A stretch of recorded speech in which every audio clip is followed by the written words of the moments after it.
Gold's failed as money. Gold is the reason we have the central bank.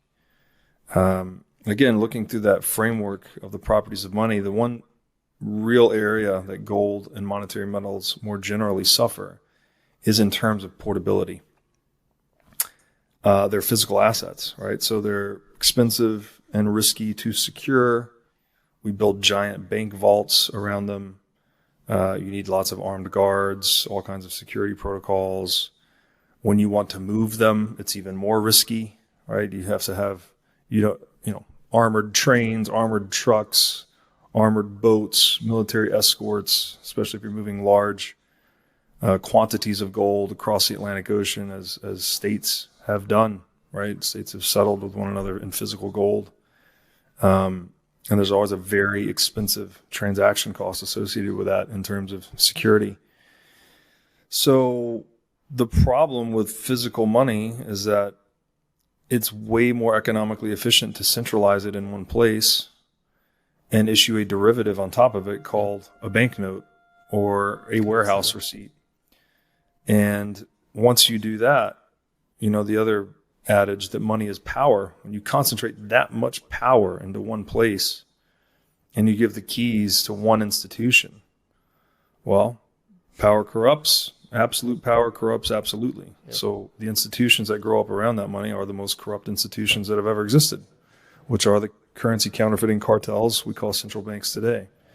So you end up with the situation where you need to centralize the custody of gold to make it more useful as money because it's not portable enough. So we need to have gold-backed currencies or electronic representations of them.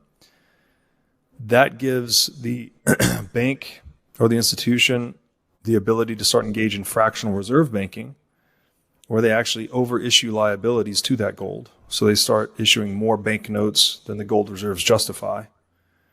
And so that's a fraudulent, insolvent institution, right? A bank that issues banknotes saying it has 200 kilograms of gold on deposit and it only has 100 kilograms in the vault, that's insolvent, right? They have more liabilities outstanding than they have assets that can back it. And it's also fraudulent because the people that deposited the gold there did so with full expectation that they could redeem their gold at any time.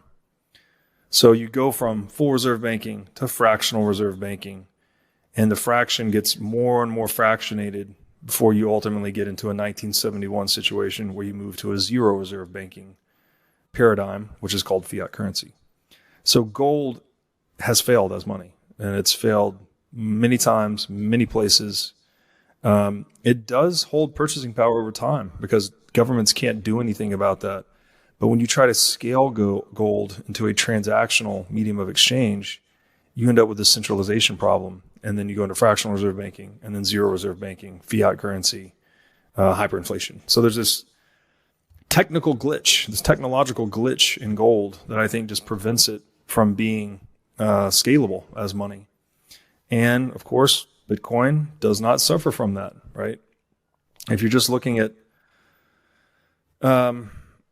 through that frame of the 5 properties of money, again, Bitcoin's basically perfected all of them. If we just focus on portability, which is where gold failed, Bitcoin is digital gold, as we say. So it's gold that you can move across a telephone wire, right? You can move with a RF radio frequency. You can move it through an internet cable. So you don't need to centralize the custody of Bitcoin because Bitcoin is non-physical. And this makes a huge difference in terms of the institutions that will grow up on this economic standard or this monetary standard. And the other really important part when we're talking about the physicality of money is that when money is physical, it invites violence. If I can break into your house and find your gold, well, I don't need to negotiate with you. I'll just clock you over the head and take the gold, right? But if money is digital and it's non-physical, it can be custodied in a very sophisticated way, right? In a way that you can't even necessarily coerce somebody out of their private keys when you use things like a multi-key or multi-signature solution. And I think in that way, it serves as an inhibitor to violence. And this is one of the biggest ideas in Bitcoin is that it actually makes, petty crime less effective. It's harder to steal people's Bitcoin, again, when it's custodied properly. But it also, that same dynamic holds at the geopolitical level. If a country chooses to hold Bitcoin as a treasury reserve asset, well, then all of a sudden, it doesn't make so much sense to invade them, because you're not going to be able to conquer them and, raid their central bank and take their gold. You're going to spend all this money trying to go to war with them and conquering them. But at the end of that process, there's not going to be any money to steal, because Bitcoin's impossible to steal if it's custodied properly. So this is one of the really big ideas in Bitcoin, that it's actually a brand new incentive structure that actually tilts human action away from coercion, compulsion, and violence, and toward cooperation, production, and peace.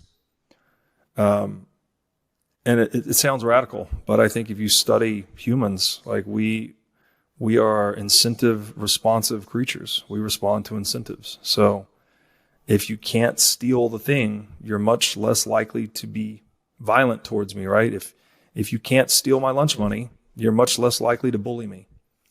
And, that holds a lot of promise, I think, for the future of human civilization, that we can actually learn to deal with one another by contract rather than armed conflict. And, that's why I think Bitcoin has also been described as hope, right? It gives people a lot of hope, not only for their own individual future, but also for the aggregate future of the human race.